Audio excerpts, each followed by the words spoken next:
सभी भक्तों को जय श्री कृष्णा, जय गिरिराज जी की श्री राधे राधे। आज श्री भक्तमाल ग्रंथ के स्वरूप में हम हरी चर्चा करेंगे श्री कृष्ण अवतार की कथा। प्रभु हमारे श्री मुरली मनोहर ने किस प्रकार श्री धाम वृंदावन में, श्री मथुरा जी में, श्री गोकुल में किस प्रकार अवतार धारण किया इस धरा पर। परित्राणाय साधूनां विनाशाय च दुष्कृतां धर्म संस्थापनार्थाय संभवामि युगे युगे। श्री कृष्णाय वासुदेवाय देवकी नंदनाय च नंदगोप कुमाराय गोविंदाय। साधु पुरुषों के परित्राण, दुष्टों के विनाश और धर्म संस्थापना के लिए मैं युग युग में प्रकट होता हूँ। ये भगवान का कहना है, श्री मुरली मनोहर का कहना है।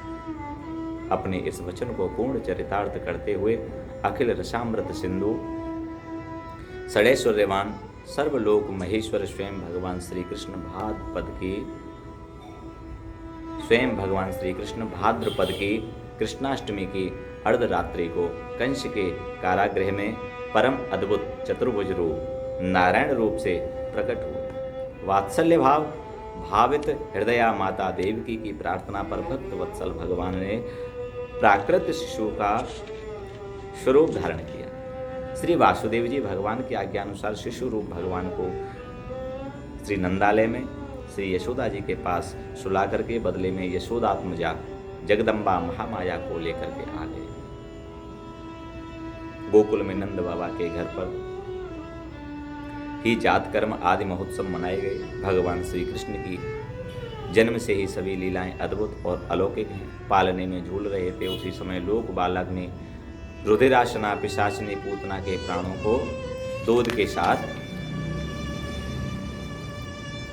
पी लिया, हर लिया, शकट भंग किया,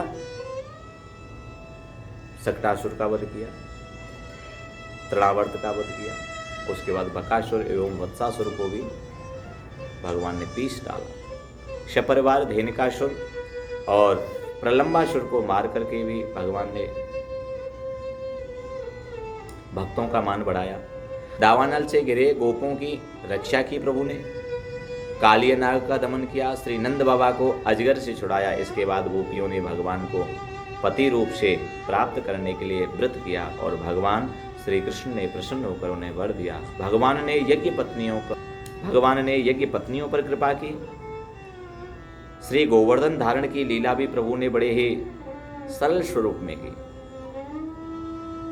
गोवर्धन धारण की लीला करने पर इंद्र और कामधेनु ने आकर भगवान का यज्ञाभिषेक किया। शरद ऋतु की रात्रियों में ब्रज सुंदरियों के साथ रास क्रीड़ा की। दुष्ट शंखचूड़, यक्ष, अरिष्ट और केशी का भी वध किया। उसके बाद अक्रूर जी मथुरा से वृंदावन आए और उनके साथ भगवान श्री कृष्ण तथा बलराम जी ने मथुरा के लिए प्रस्थान किया। श्री बलराम और प्रभु श्री कृष्ण ने मथुरा में जाकर वहाँ की सजावट देखी। कुवलिया पीड़ हाथी, मुष्टिक और चांडूर आदि का वध किया एवं कंस आदि का भी संहार किया। ऐसे हैं प्रभु श्री कृष्ण।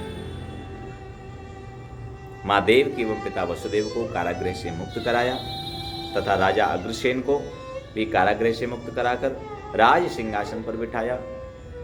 और उसके बाद प्रभु श्री कृष्ण शांतिपनी गुरु के यहाँ विद्या अध्ययन करने के लिए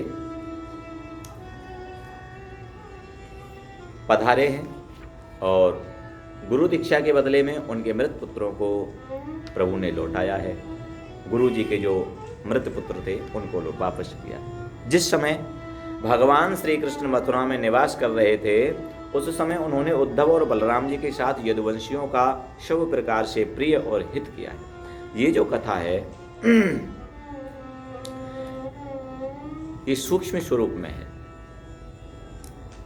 जो भी कथाएं हम भक्तमाल ग्रंथ के स्वरूप में हरि चर्चा कर रहे हैं सूक्ष्म स्वरूप में है और अगर हम चाहें तो इन कथाओं को ही एक बड़े ही विस्तार स्वरूप में भी कह सकते हैं। लेकिन आप सबको यह मालूम चल जाए, यह पता चल जाए कि प्रभु ने कौन कौन सी लीलाएं की हैं, समय के अभाव के कारण आपको सूक्ष्म सूक्ष्म स्वरूप में भगवान के समस्त लीलाओं का सार श्रवण कराया जा रहा है। तो इसीलिए आप मुख्य मुख्य जो प्रभु की लीलाएं हैं उनको आप सभी ध्यान से श्रवण करें।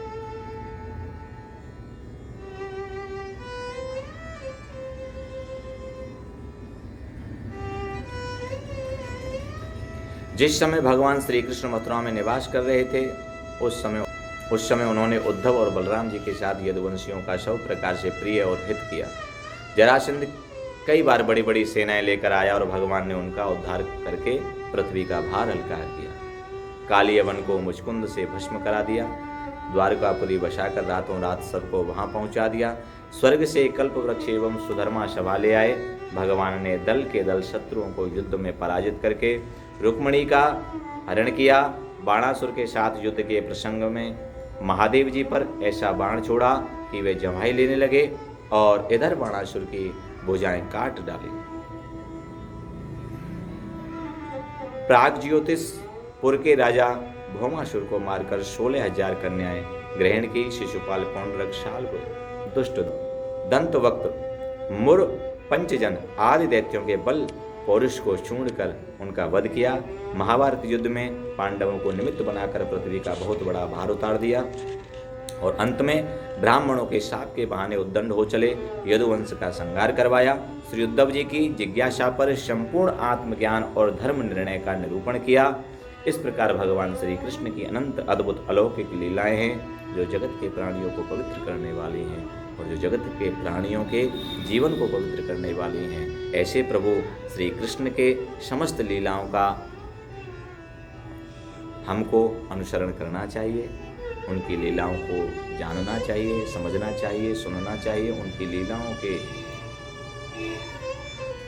स्वरूप में उनकी लीलाओं को समझ करके प्रभु की भक्ति में लीन रहना चाहिए।